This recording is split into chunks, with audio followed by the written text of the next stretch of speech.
'n groep mans, bekend as die 7 Sigters van die Dienaars van Maria, oftewel die Serviete, word op 17 Februarie deur die kerk gedenk.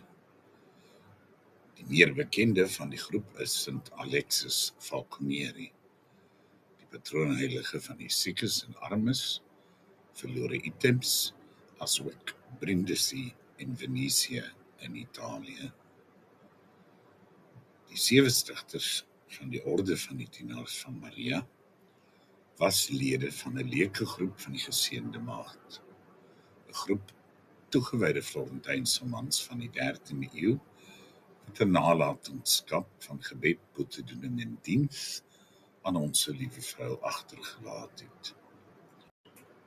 Die 7 was Bonfilius, Alexis Falconeri, Amadeus, Hugh, Sostiene, Manettus en Bonagiunta.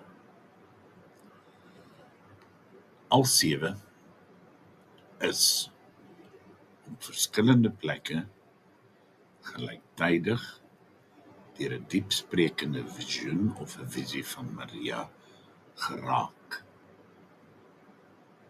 En daarom het die 7 in omstreeks 1233 van hulle spoorbevoedige lewens as handelaars onttrek en teruggetrek. Hulle het eers buite die stad in gebed en eenvoud gaan woon. Later het hulle self op Monte Senario, noord van Firenze, gevestig.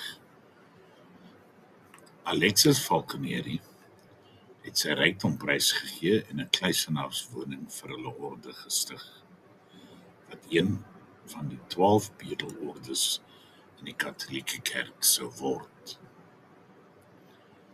Hierdie man se lewe van boetedoening, broederskap en toewyding aan Maria het gou ander aangetrek.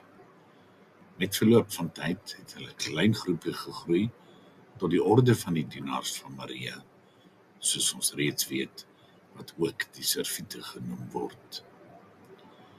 Deur Onse Liewe Vrou te eer as die hartseer moeder wat aan die voet van die kruis staan, het hulle missie gefokus op die nabootsing van Onse Liewe Vrou, deur Christus te dien, deur medelee en opoffering en solidariteit met die lydenis.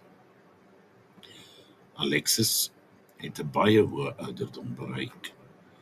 Hy is in die jaar 1310 op die ouderdom van 110 jaar oud oorlede, die laaste van die oorspronklike 7. Alexis is ook nooit priester gewy nie en het verkies om sy lewe lank 'n leuke broeder te bly.